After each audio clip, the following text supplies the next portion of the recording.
welcome.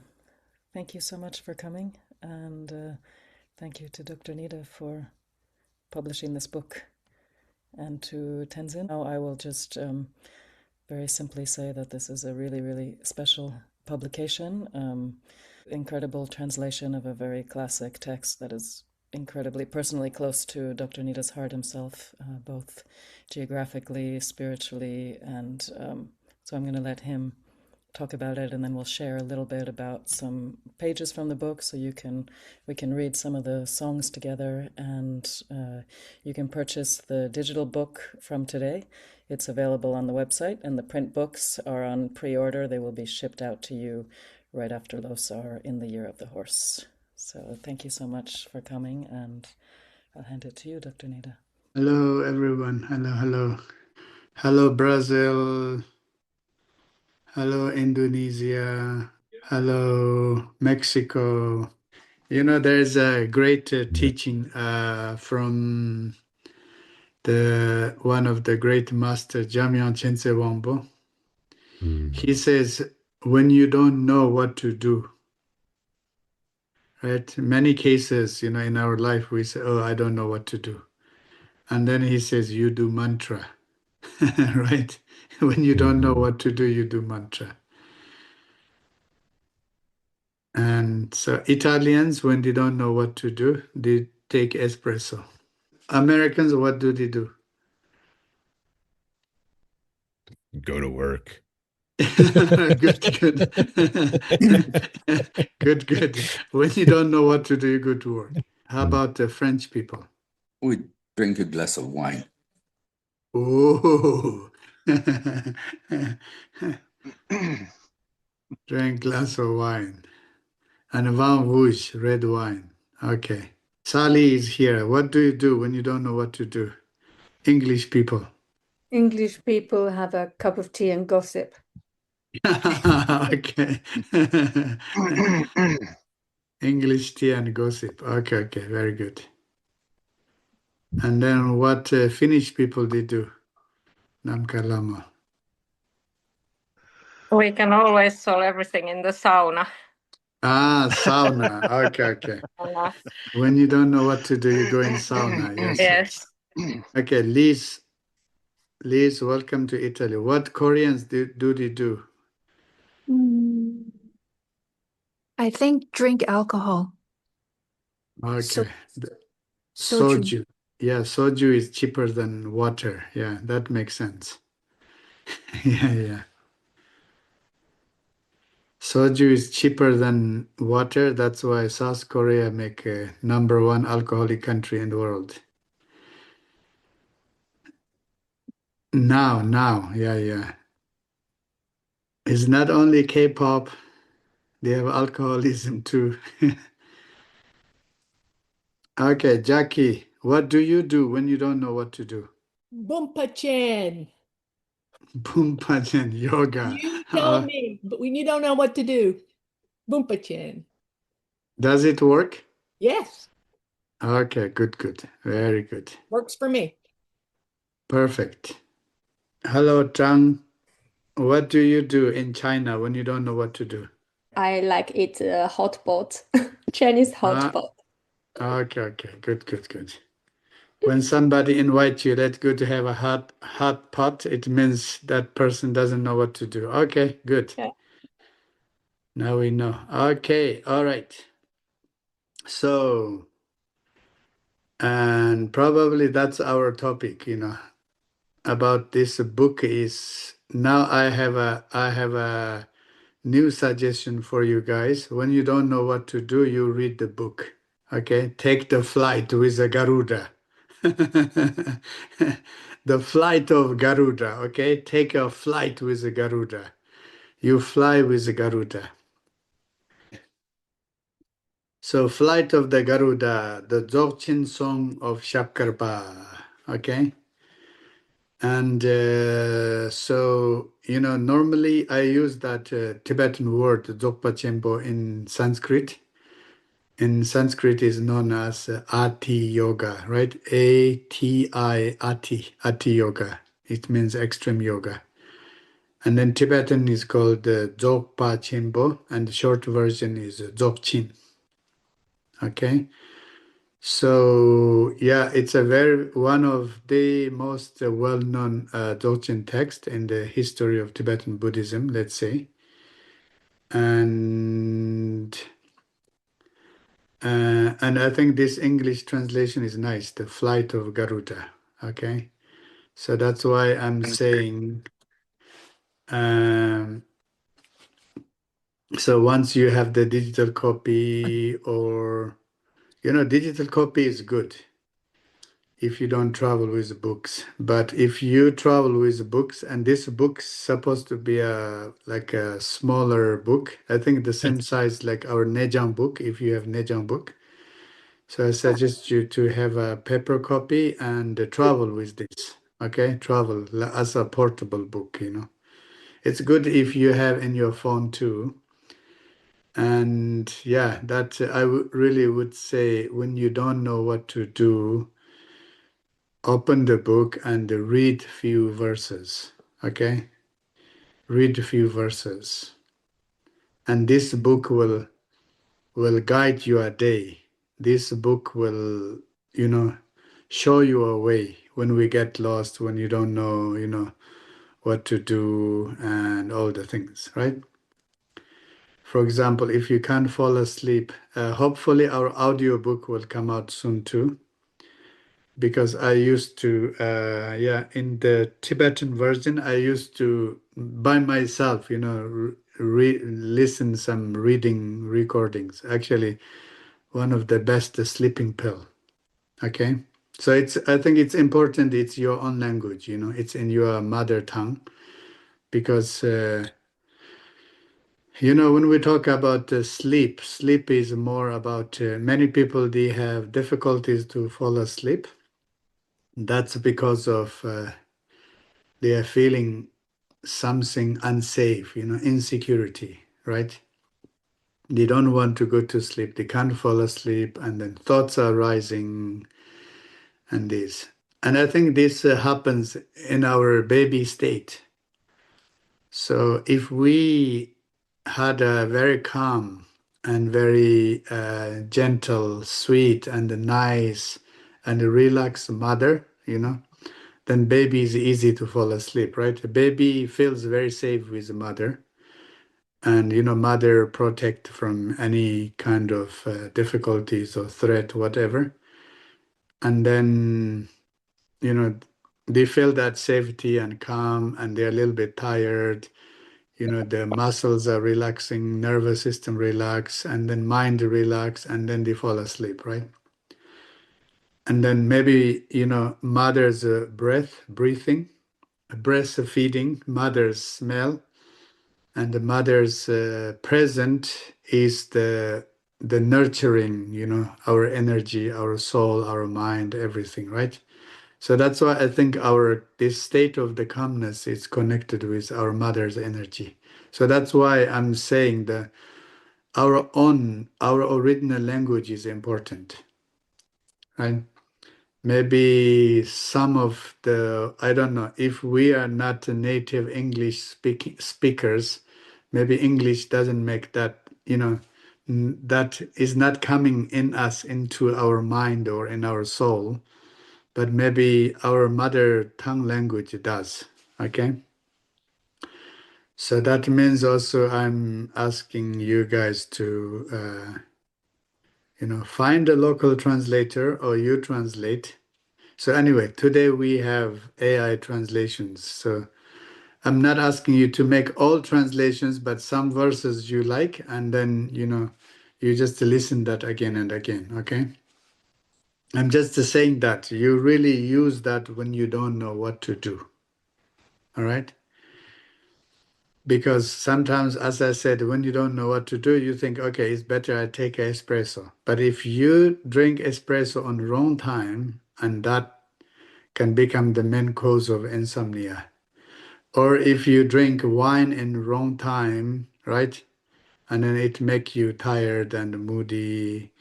So whatever we do, actually chanting mantra is good. If you can chant mantras and then you relax and you come down, right? Then your mind, finds a better solution, or your mind become more clear.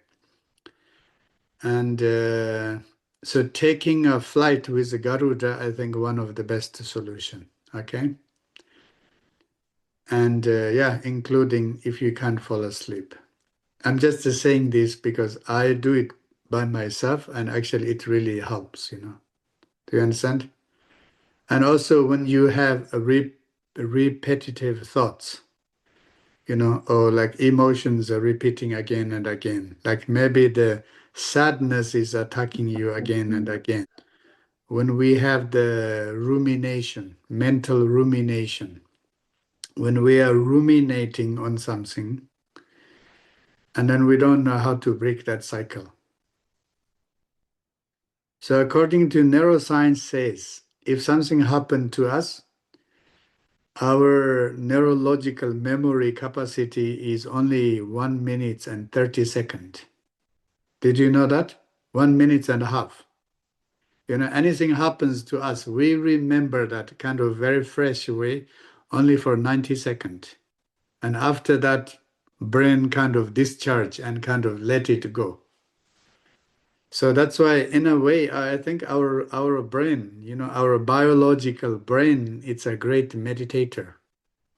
It's very similar what the Dzogchen says, Let everything manifest, let everything vanish, or let everything, just flow. Don't hold, don't cling on anything. So something, bad things happen to us, or emotional thing happen to us. After 90 seconds, our brain or our mind just let it go. But then what is happening? Then our ego is clinging, right? Our ego is attached, glued, this attachment, I translate like a glued, the glued to it. And then, we don't want to forget it. We don't want to let it go. Okay? It's like you have eaten a food. That food is not that healthy for your body. Let your body digest, let your body process, and let your body shit it out. It is an organic, biological process. But instead, we don't want to shit out and everything hold it in the intestine, digestion system. That's called the constipation, right? And, then the constipation from days to days, weeks to weeks, and months to months, years to years, and then we call it psychological trauma. Okay? Actually, it's manifesting like a tumor. Manifesting like a tumor, maybe something even visible, something touchable, something so real. But that is a tumor of shit. Right? So something similar, when we really focus our mind too much on the traumas, especially on the past traumas, okay? And we really can't let it go. And we are looping back and we are bringing a reason, why I become the victim of this and that, and why I was treated so badly, da da da da da, right? So it's just a looping. It's a we reword, how do you call it? Reword. Finish the movie and we play it again and again. But is that make us happy or healthier? No, make us feel very bad and terrible, right? But the interesting thing is, when people, they like those bad feelings, stress feelings, sadness, shame, even fear, okay? The interesting thing, it seems these negative feelings and emotions, they are like toxic substances, right? Like alcohol. Okay, French people, don't take it personally.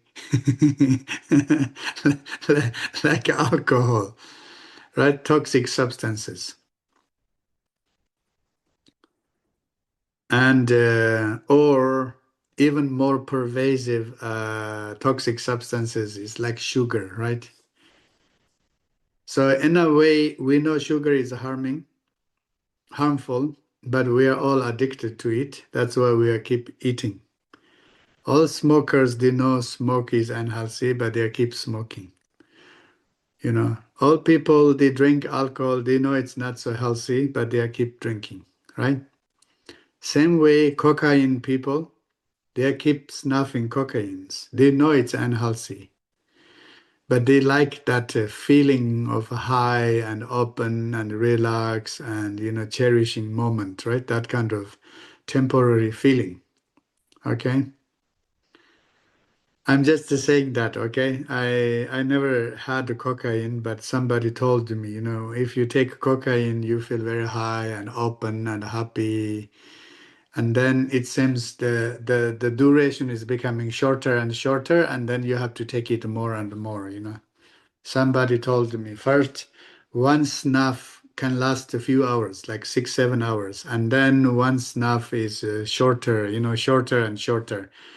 Then, like one snuff, I don't know, lasts half an hour or 1 hour, and that's why then they have to snuff more and more, right?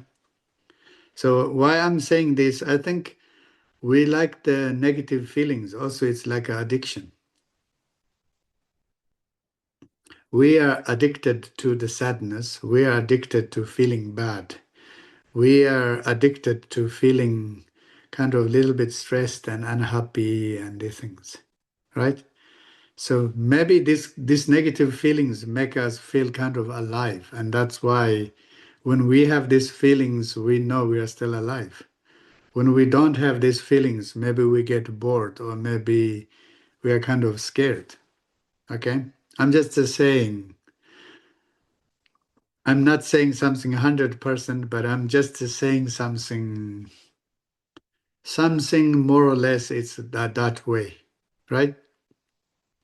But then if we say as an adult, as a wise adult person, what is the purpose of our life? To living in misery, living with unhappiness, uneasiness, or living with happiness? You know, I'm not saying 100% happiness, but over 60% of happiness, right? Living with positive thoughts and feelings, and living with hopes, dreams, wishes, right? To become more optimistic, right? I think that's all about life.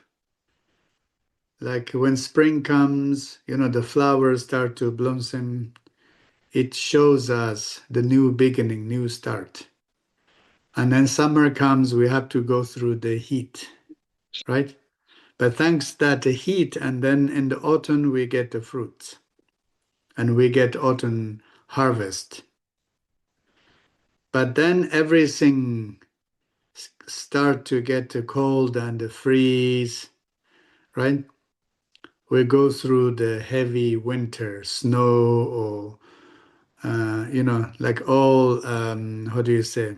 Many of the plant and you know trees they go to in the sleeping state, right? Cold and frozen is kind of a heavy and uneasy process. But you know, as one of my brother's poem, he says, "The cold and the frozen winter is like the mother. You know, she holds on with this cold and heaviness because she's pregnant with the beautiful spring." More or less something like that. It's a very nice poem, you know, right? We know that after the cold and frozen and heavy winter, you know, there is a beautiful spring, right?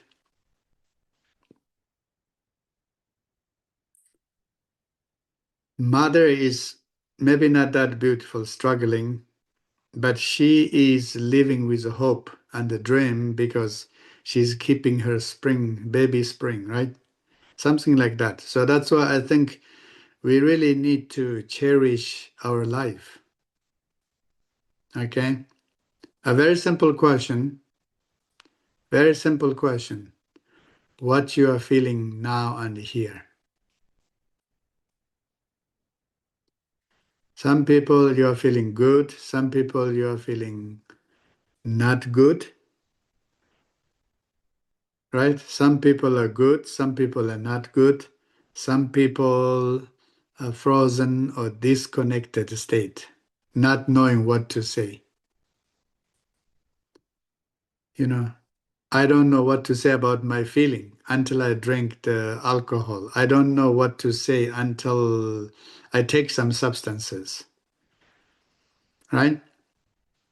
So we can have the good, good feeling, bad feeling, neutral feeling, or frozen feeling, or disconnected feeling, or extremely feeling bad, extremely feeling good, whatever it is. But I think it's a good question. Every morning when you wake up, you just ask that question. Are you feeling good or feeling bad? Okay, we use this also in the dream analyzers.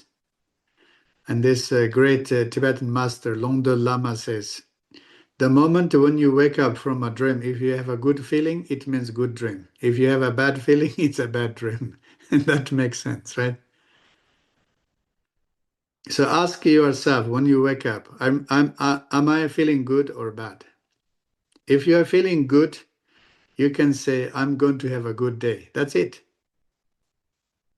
right? If you are feeling bad, don't ask the question, why I'm feeling bad.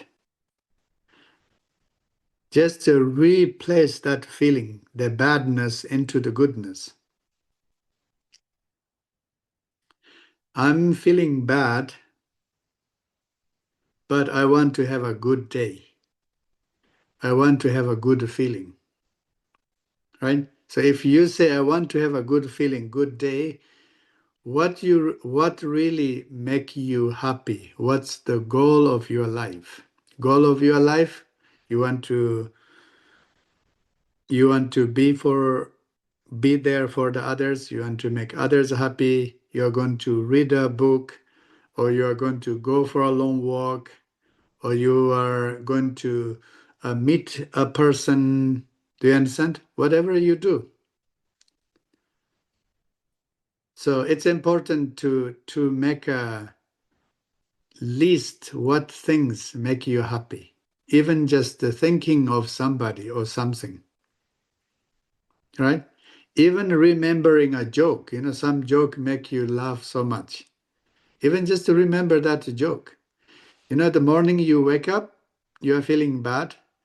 Instead of ruminating or instead of holding on that bad feeling, heavy and dark feeling, just to remember that joke, and that joke can replace that bad feeling. That's called the transformation. Laughter yoga is good, right? Whatever make you feel good, change your mood, right? You just turn on that one, okay? So that is a good way to start the flight of Garuda in the morning. Because the flight of Garuda, the songs of Dzogchen, in a way, it's a very, very, very great text. Okay, I think maybe in our time we need this text, because this text only cherish about us. Okay, there is almost no negative words in this Dharma teachings. Do you understand? Sometimes when we read Dharma text, and some Dharma text says this and that, and then he says, oh, you must have good thoughts, and you have to do the good deeds and good karma and this and that, and then you have to do the visualizations, you have to do this and that, otherwise you have I don't know, you are not good enough and this and that, right? Sometimes the Dharma teachings make us a little bit stressful, and triggers that our old memories that we are not good enough. I'm not a good practitioner. because I couldn't do many things. I'm a failure because, everybody knows how to meditate, but I don't know how to meditate.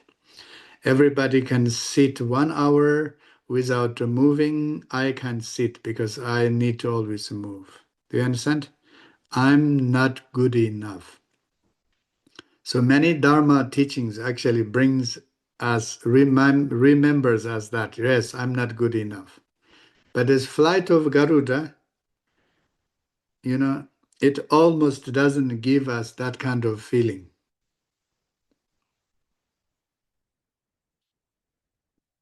It always says, you're good enough, and everybody is good enough.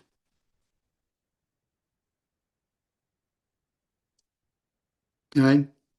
Even you have a thought that I'm not good enough, that is a good thought. When you have the awareness in that, even when you say, I don't know, that's okay. You know that you don't know. Right?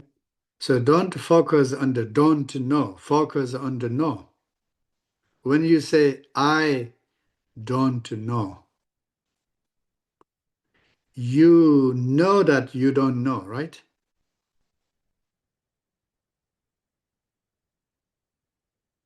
So that's why the don't know is not a problem.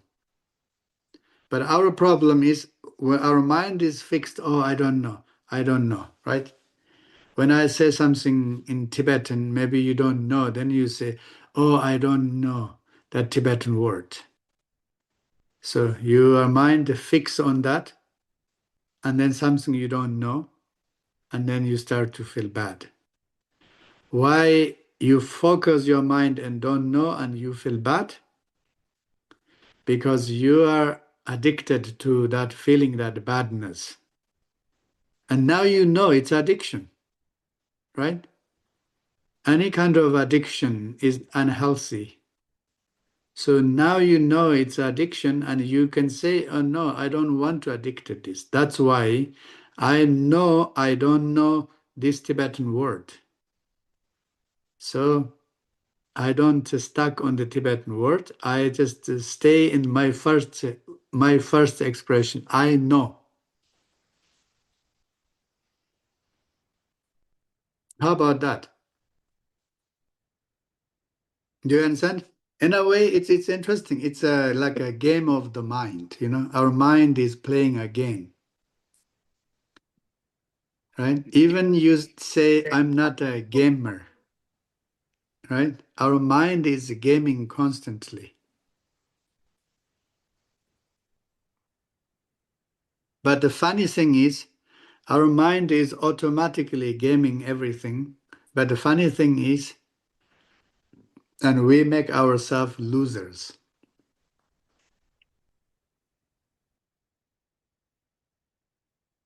right? And Dzogchen says, it's okay, you are a loser. But you know that you are a loser, that knowingness is a winner. There is no loser.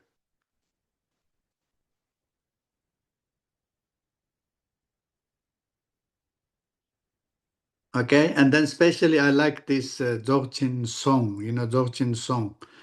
In Tibetan it's called the Tawa Kadangi Shokla Tawe Luyang. Tawe Luyang means the song of the views, the song, okay?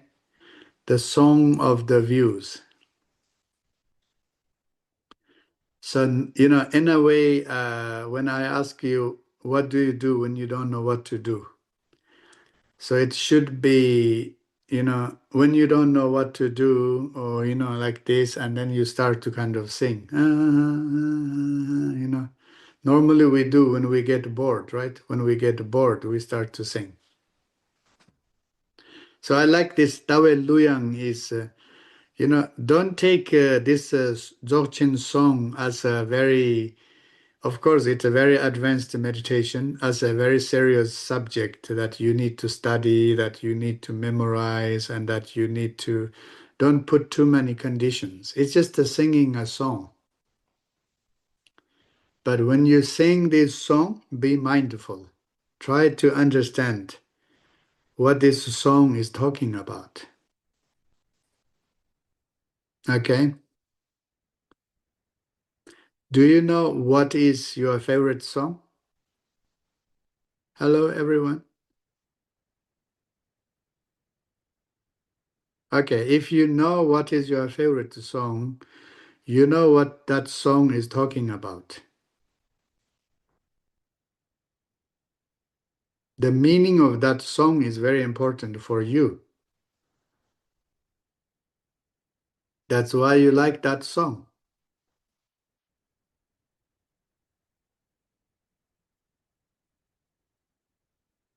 But then we like to listen that song because that song makes us relax. Right? That song helps us calm down. That song makes us chill out.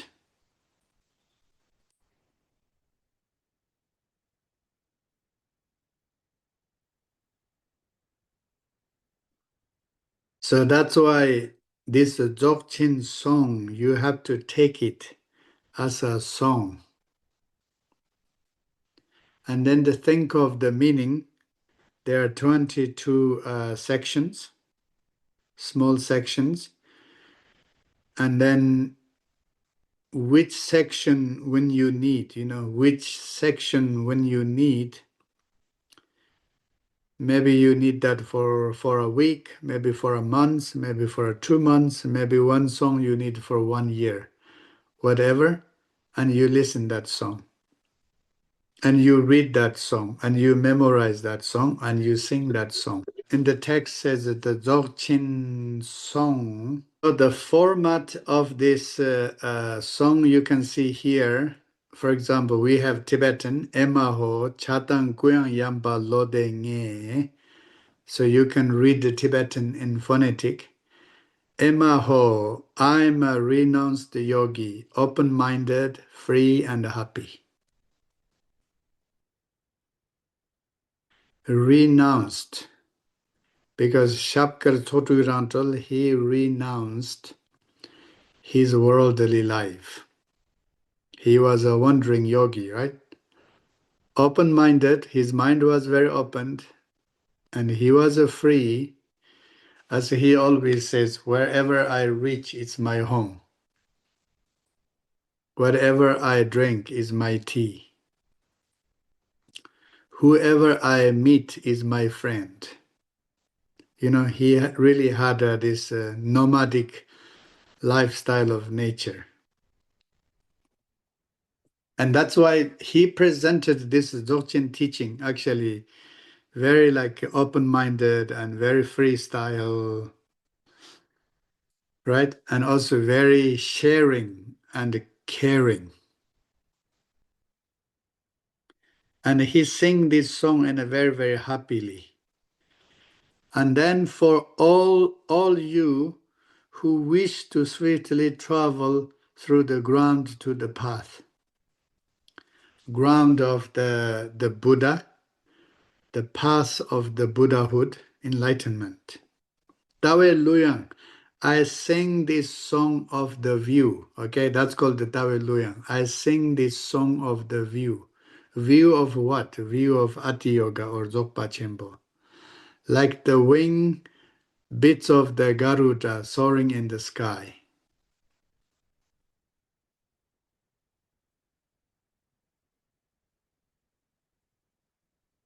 Fortunate children of my heart. So that's referred to us.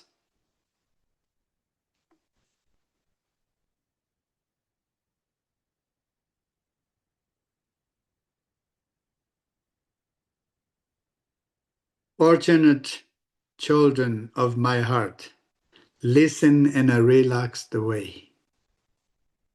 Or if you sing it in a relaxed way.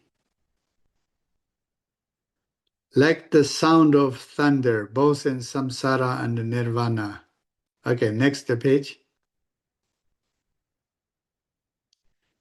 The great sound of Buddha is widely renowned. Abiding continuously in the minds of all sentient beings of the 6 realms. It means humans, animals, hungry ghosts, asuras, gods, hell realms, right? Insect, birds, it doesn't matter.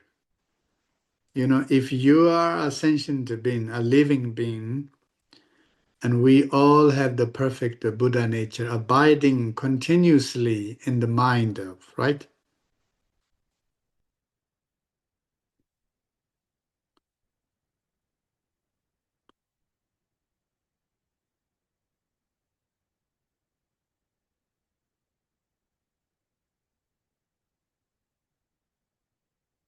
So even you feel like you're lost. You feel lost like what?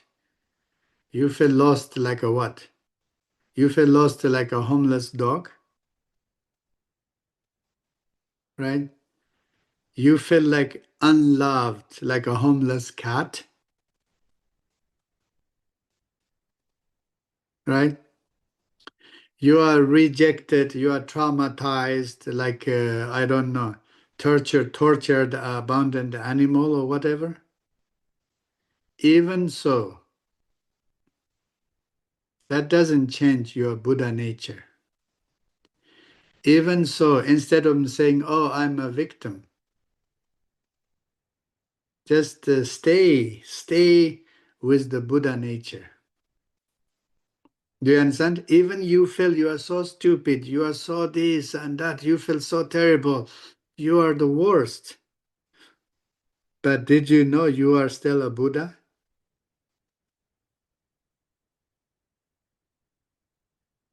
Right? Sometimes you say, oh no, I'm the worst. I'm the loser. I'm the failure. I'm this and that, right? We say that.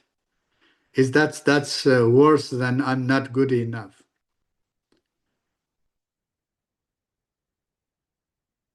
But even you are the worst, the Buddha nature is abiding in your mind continuously. It's not Buddha nature is stopped or changed or transformed.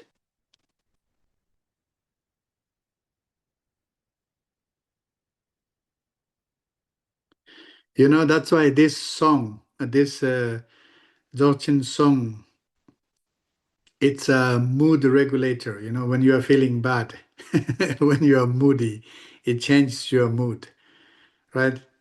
It's like a pill, you know, but you have to take it. You have to take it every day. Anti-anxiety, sleeping pill, antidepressant, whatever. You have to take it every day. That's important. The way how you take it, you have to sing it. That's why in future we need audiobook. You know, we can listen it. We can listen to it. Right? Even you think you are the worst person in this world, but the moment you know, that's okay because you have Buddha nature. And even you have Buddha nature, sometimes you feel so bad and so terrible. Sometimes you feel so sad and so depressed. It's okay. Do you understand? And this is the song of this open-minded, the free yogi, the song of this free yogi. He really gives us, he opens our mind. He relaxes our into out. And he really gives us one of the most powerful inner freedom. And the reason he said, you know, also he says renunciated, right? Renounced yogi. What does it mean? It doesn't mean he doesn't have good clothes or good dress. He has, but he's not attached to it. He's not suffering and struggling to get good clothes.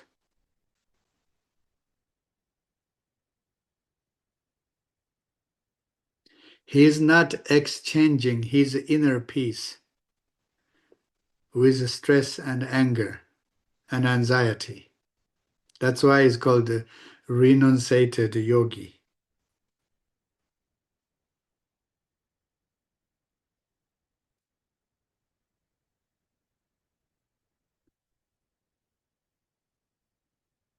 So what's the Buddha nature? It accompanies us without separation, even for an instant. What a surprise. Without knowing Buddha is within oneself, it amazes me that one searches Buddha outside. Just like the clear and radiant light of the sun, even though it is bright and directly present, so few see it. What a surprise. One's own mind, the Buddha itself, without a mother and a father, has never been born and never die. What a surprise. Whatever variety of happiness and sufferings are experienced, it is not affected as slightest for better or worse. This very mind, unborn and primordially pure, it's spontaneously present from the beginning without any modification. What a surprise. Okay, that's good. Now you know the form of the book, right? In a way, if Shapkar is here, if Shapkarba is here in our time, he is just saying, what a surprise that you're depressed. Okay, Shapkarba is not going to say, hey, stupid, don't get depressed. He said, what a surprise, right? Because your mind is made of joy. What a surprise that you don't see it. And what a surprise that you are searching the happiness, the joy, whatever you are looking for, it's already within. And you are praying to Buddha, you are praying to the protector, please give me, show me a sign, give me a miracle. And what a surprise that miracle is praying. Miracle is called being alive, breathing, and still existing. What a surprise! You pray to Buddha that to bless you.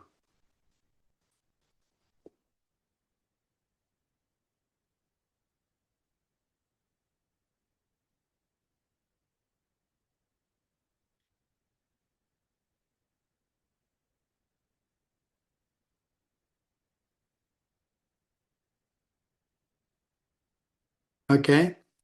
So that's actually a good example. That's a very good example. You know, there are not so many very heavy philosophical Dharma terminologies. Of course, there are name of the Buddhas and wisdoms and this and that, not really like a heavy bombardment of philosophical text, this and that. He really comes from heart to heart. Very simple language, very basic teaching, yet it really shows the essence of the Buddhism.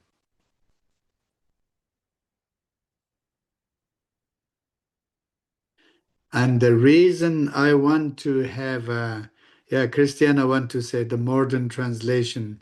The reason she said the modern translation, I really think to express like a Shapkarba's teaching like this, we need to use very simple words, right?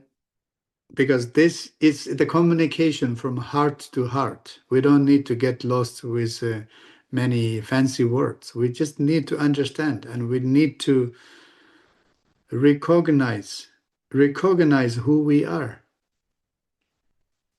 and how good we are.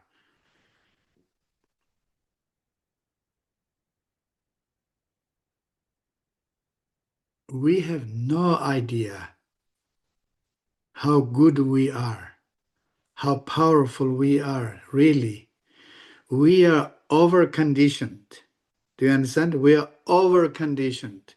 People told us we are confused. People told us we are stupid. People told us we are crazy. People told us we are, I don't know, whatever you want to say. We are depressed. We are anxious. Do you understand? And they are free. People are free. Whatever they want to say, whatever they think about us, they are free. Do you understand? Everybody is free. Chotamchil Dharmepa, that's one of the Buddha's 4 seals. It says all Dharma has no ownerships. Nobody owns no one. Nothing owns nothing.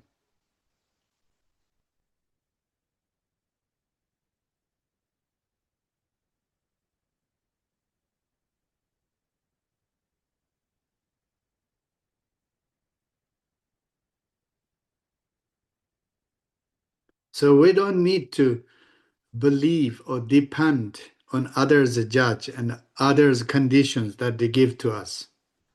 Okay? And that's why, this the flight of Garuda, actually, it really shows us our inner nature. It shows us our inner nature, the inner world, as the bird's view, the bird's eyes view, right? Like in the distance, like very widely it shows us like that. But it's not only give us the bird's eyes view, and also goes very detailed inside, very detailed. And he shows us, guides us every our emotions, and helps us how to do that, how do you call it, self-liberation. Very much on self-liberation. Why self-liberation? Because problems are self-created, right? Problems are not other people's judge. Problems are not other people's conditions. Problems are not the things what happened to us. Problems are we are believing in them. We are believing in healthy stuff and we are holding on it. Right? Problems are not our bad memories. Our bad memories are gone. They lasted only 90 seconds. They are all gone. And problems are we are attached and we are holding them. Do you understand? We use a super emotional super glue, and we glued to the poisons, and now we are holding them, and we are addicted, and we are keep suffering. And then there is a funny thing, it's a really funny thing, right? The funny thing is if you're worried what other people they think about you and how they judge you and this and that, right? The funny thing, in your ordinary life, what is the funny thing? In reality, nobody truly cares about you. They just say something, judge you, like a temporarily. It can last also 90 seconds. It's finished. And 1 year later, you say, oh, you told me something. And you tell that person say, what? I even don't remember. And then you say, how you come you don't remember? I recorded it. Oh, you recorded it? Oh, you are thinking every day and make you unhappy? Oh, I'm sorry, it was a joke. In the Tibetan proverb, it's called the farting in the water.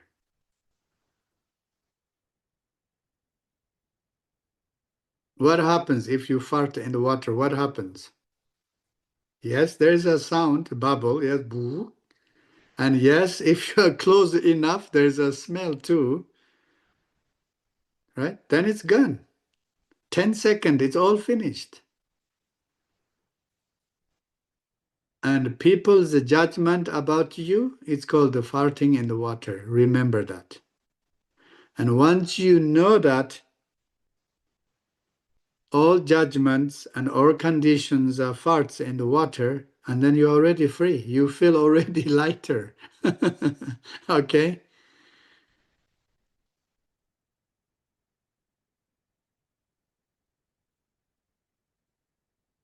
All right. So that's the power of this flight of Garuda. I hope you can take that flight. Okay? I really hope you can take that flight. I'm not convincing you to buy the book.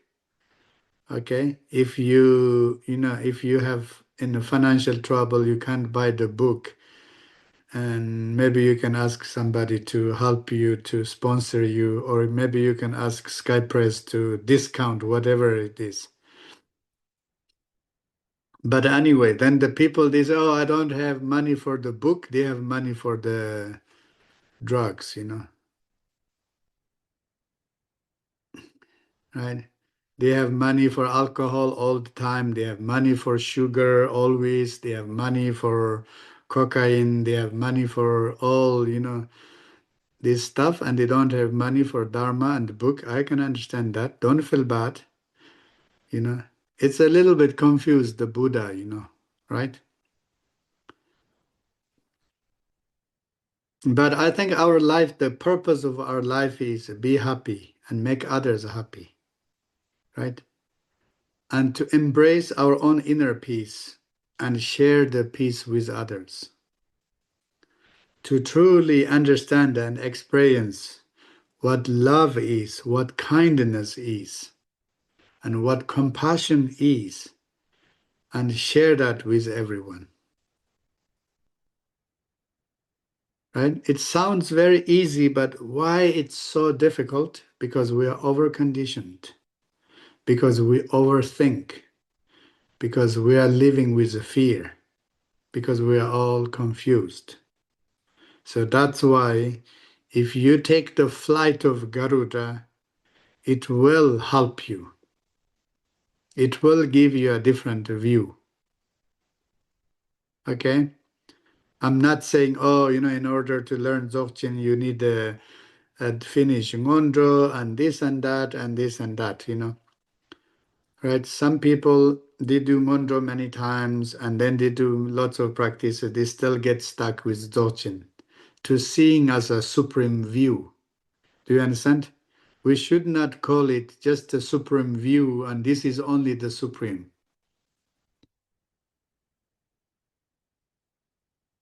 Dawa Chogzen in Tibetan. Dawa Chogzen means you think one teaching is the supreme and you get stuck with it and then you criticize all others. And you think, okay, now I know Dzogpa Chenpo, now I know the nature of mind, I don't need compassion. Actually, he talks about that too in this text. Okay, he talks about that. He says, if you think you are a practitioner of Dzogpa Chenpo and you think that you don't need compassion, loving kindness, right? And then Shapkarpa says, maybe you are blessed by a devil.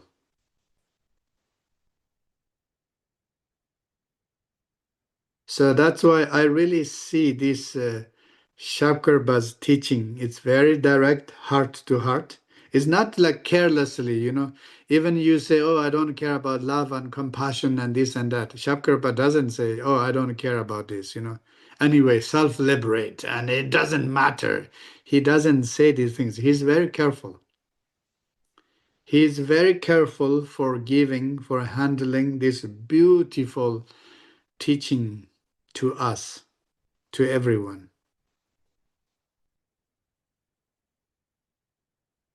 And something amazing is he doesn't require to do, okay, you do this deity and this mantra and this and that. He just gives the teachings directly. And he doesn't scare us, what is the issue if you break the samaya? What happens if you forget chanting the mantra for a few days? Will you punished by protectors? Will you end up in the Vajra hell?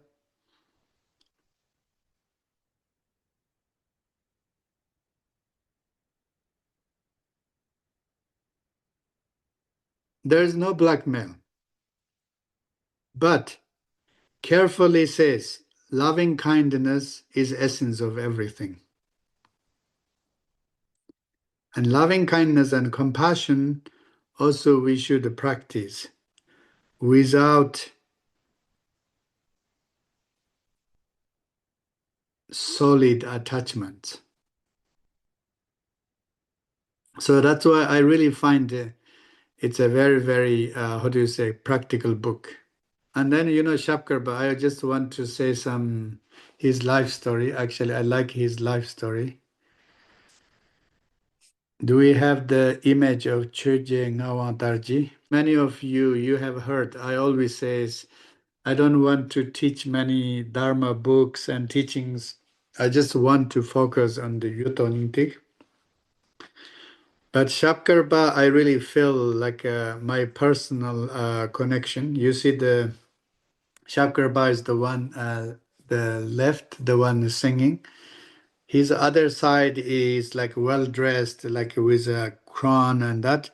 Chejel Ngawantarji. That was his main teacher. Okay, so Shapkarpa received all Dharma teachings, and especially Vajrayana teachings, and receiving Dzogchen teachings from this master.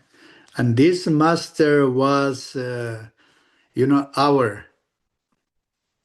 I come from a Mongolian Tibetan tribe in northeastern Tibet, right, in Qinghai province. So in ancient time, our tribe, it was like kind of our own kingdom, little kingdom, right? And so we had our own royal family, and this his master was one of our king. We call it our local, like Mongolian king.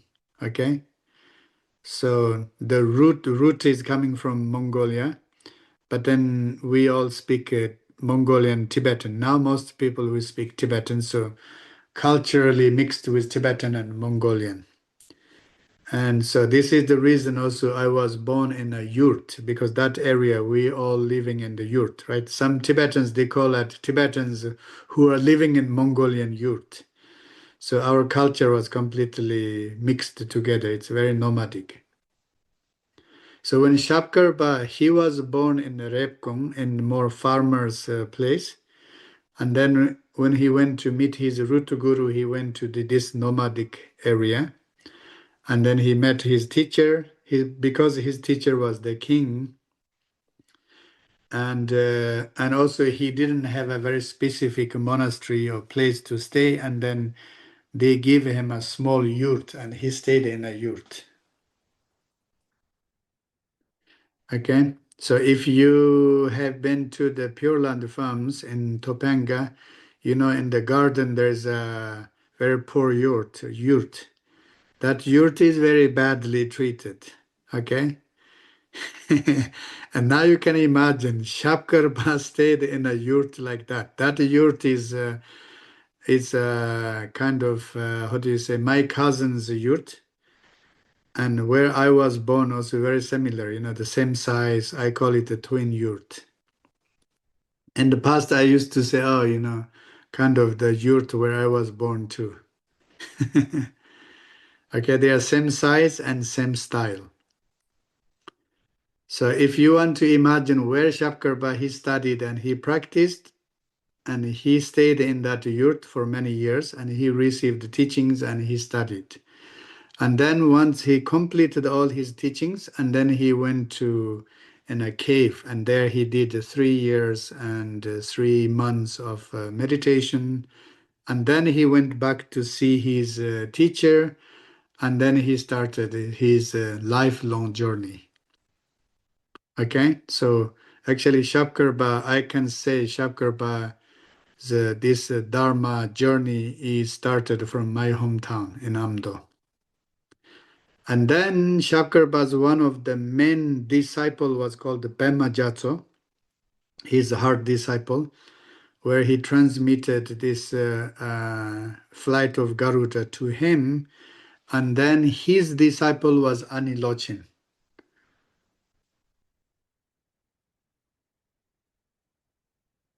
So you see, Shuksep Jetsun Junior Samo was Shapkarba's disciple's disciple. Okay, Anila. And then her disciple was my teacher, Ani Ngawan Jalten, Ani Ngawan Jalten. Okay. So that's why I always say between, one is Shapkarba's teacher is from my hometown. And then second is he started all his life journey from my hometown. And I think some of you have been to Shapkarba's cave where he did the 3 years and 3 months retreat. It's still there. And that's one. And then number 2 is between Shapkarba and me, we have 3 masters, Shapkarba is here, and the Pema Gyatso is his disciple. Then this Shusep Jetsunma, Ani Lochin, and then my teacher, right? And then it's me. So between Shapkarba and me, there are only 3 masters, 3 great masters. I'm also happy because I have 2, in this lineage, we have 2 female masters. Okay? When we say this one is like what? Thumbs up, it means good, right? Shapkar is the best teacher, the good teacher. And when we do like this in Tibetan or also in Chinese, it means bad. This one is good, right? This one is the best, this one is the worst. So that's why I like this mudra. This is Shapkarba, and then we have 3 great masters, and I'm this one. I'm the worst teacher, but I'm really glad, last year here in Yutoling organized this teaching. Actually, I started this first teaching in Topanga. Christiana has one of the first, my kind of translation. And then last year we did this 100 days of Flight of Garuda training. And then I was using the Tibetan, and then we had a few different translations. But then I always like to speak directly from Tibetan, Tibetan words. And sometimes, that's why I'm saying the mother tongue, it's much easier for me to deliver, right? To, instead of guessing the meaning of the teachings in another language. And so this time I have this we have the Tibetan and then phonetic and then translation. One of the reason is I also want to encourage people that if you learn a Tibetan word, I want you to translate into your own mother language, Do you understand? So actually it is a book, and you have to use, you should take notes in the book, in this book. You take notes and translate in your mother tongue language. So you translate this book for yourself. Do you understand? I always encourage, for example, the Dzogpa Chenpo, it's always translated a great perfection. It's a great name, great perfection. Everybody loves great and perfection. But then sometimes the perfection, I think when teaching is called the great perfection, this gives a great delusion for perfectionist. And then perfectionist is, oh, I have to do this perfectly, perfect, right? And then at end, what real this perfectionist can get from practicing great perfection, they get perfectly stressed, nervous, and anxiety, right? So, of course, Tibetan Dzogpa means completed, great completion. We can say that too. Great completion. But then if we say great completion, I need to complete something. But then Shabkarpa said, the Buddha nature is within us. We don't need to complete or construct something. It's already constructed. It's already being made. We can't change it. We only need to recognize. And then I like this Professor Thurman's translation. He says, a great connection. I think especially now in this century, all we humans, we need these great connections. The inner connection is really, really essential and very important, right? And our connection today mostly is called the digital connection, digital social connection, digital socialization. But is this a digital socialization and connection, is it something healthy? Some parts, yes. Like now we are doing a kind of a healthy way to give this Zoom talk, right? In a healthy way. But if you get stuck in social media, you start to scrolling the news and this and that. All political fights, wars, hate, bad news. And I think, again, also these things, we can get addicted, right? You hear a kind of really bad news and it disturbs your feeling and you like it, and next day you want to follow up that bad news. You want to follow it up. Does it bring peace? Does it make you happier? No, it stimulates you, right? It triggers anger, stress, anxiety, but we like it. We're kind of addicted to it.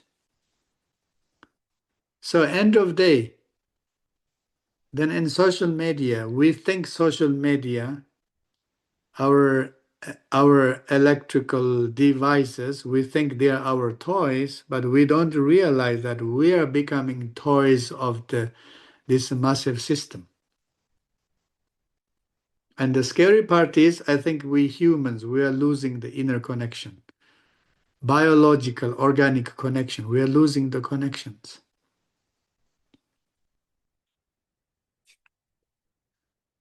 And spiritually also we are losing the connections. Who is the best? Who is the worst? Who is the right? Who is the wrong?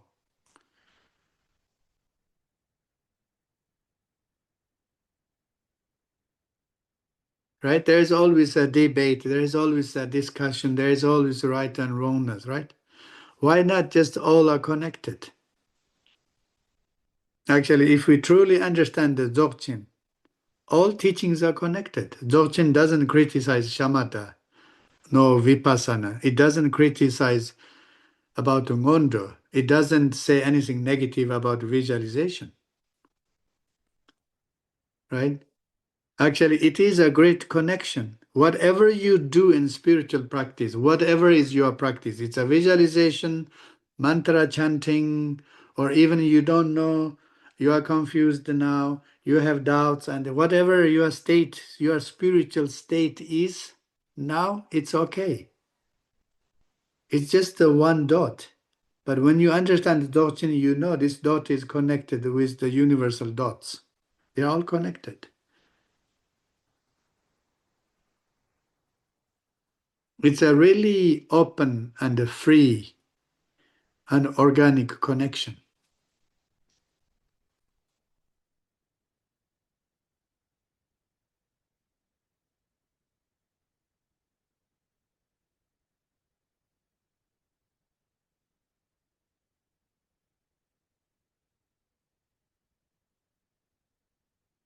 And that's what we need in our time. And I think that also what offers in this book, The Flight of Garuda.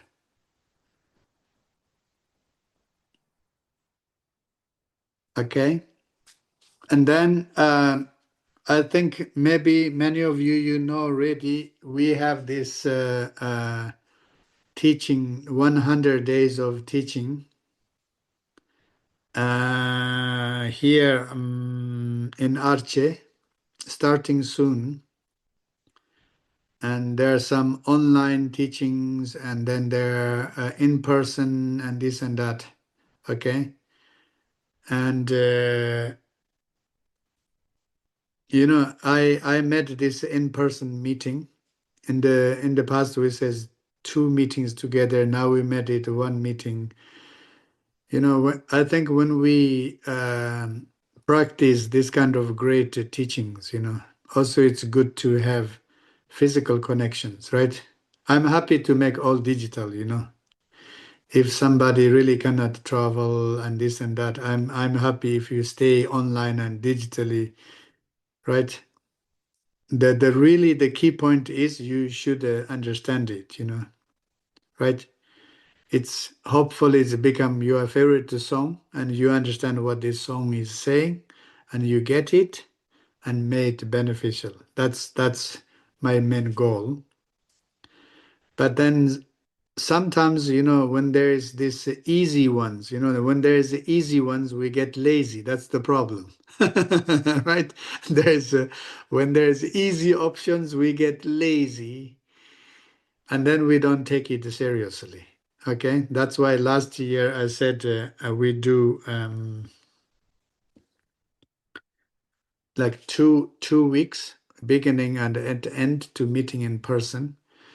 Yeah, I know some people they did it. Hopefully they enjoyed it. And that's why in this kind of teaching, I think meeting in person is very important.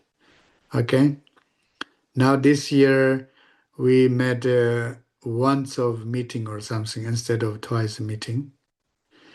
And I also want to say next year, 2027, if you guys don't have money for traveling to Italy and this and that, you save money for Topanga. And 2027, I will do this, the flight of Garuda in US too. So what I want to do is I want to offer this once a year, and then it can go, right? It's the flight, so the Garuda should fly to different places too. Yes, Garuda should fly too. Okay, yeah. And my main goal is, really is not I'm giving these teachings to collecting fund and to realize our project and the things. I really hope that this teaching made it beneficial for many people. And according to my personal understanding, and now in this kind of moment, this time, time of conflict and problems and wars and divisions, right, everywhere. There are so many issues. And I think human nature, human nature, since the beginning, humans, we're troublemakers, right? Humans, they invented wars and fights and conflicts and territory, nationalism, and so many things. And we are still stuck in this, human created society with so many problems, right? But we call ourselves yogis and yoginis. So we should see the samsara in a little bit differently, right? How we should see this chaotic samsara in a differently. And firstly, we should work on ourselves, right? Open-minded, inner freedom, inner peace, understanding, loving kindness, right? And to really knowing the foundational goodness, Buddha nature. And we need to really know that we are good enough that to do anything. We are good enough to do good stuffs. We are good enough to meditate. We are good enough to spread Soarikpa, healing knowledge, love and compassion, whatever it is.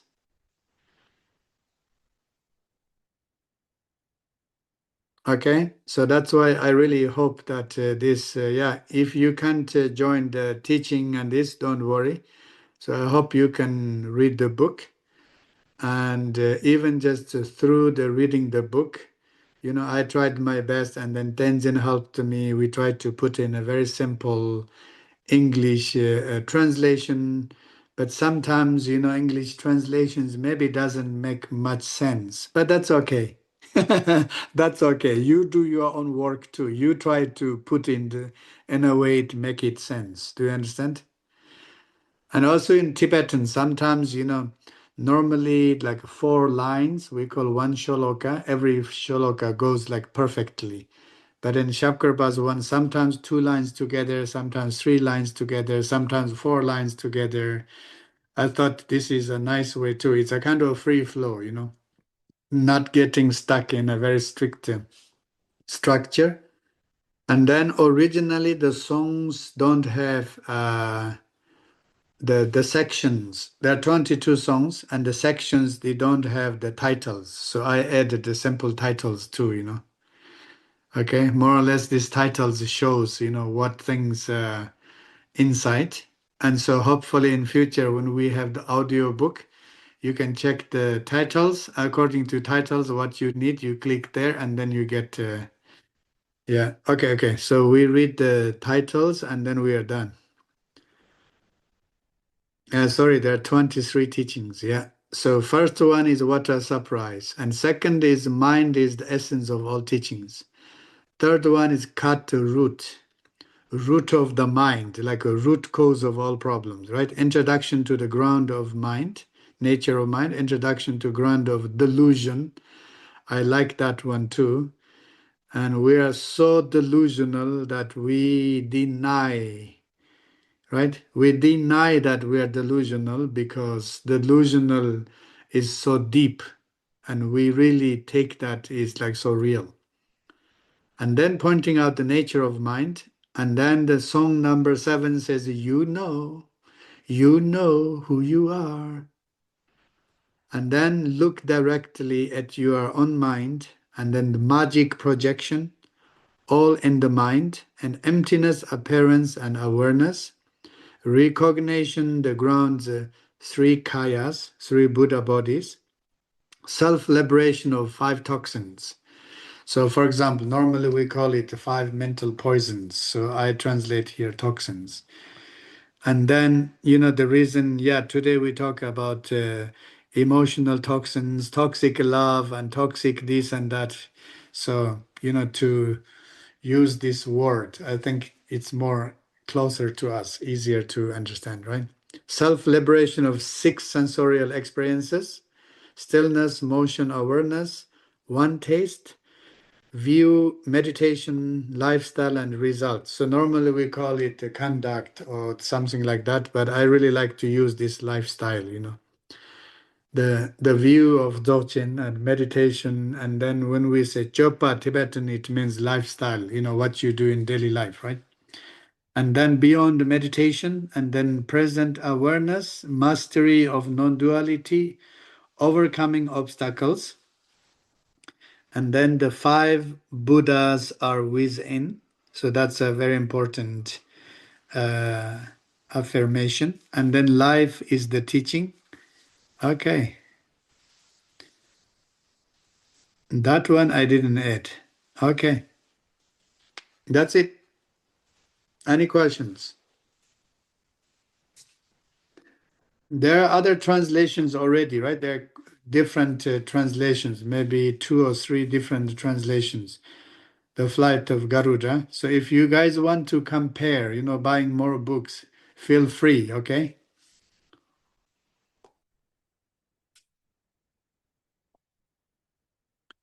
Yeah. My translation, you can call it very direct if you like. If you don't like it, you can say, oh, it's very childish. I like that one too.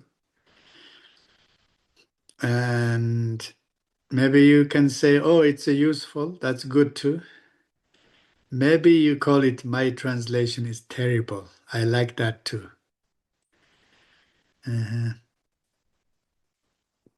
I'm happy if you criticize my translation, okay?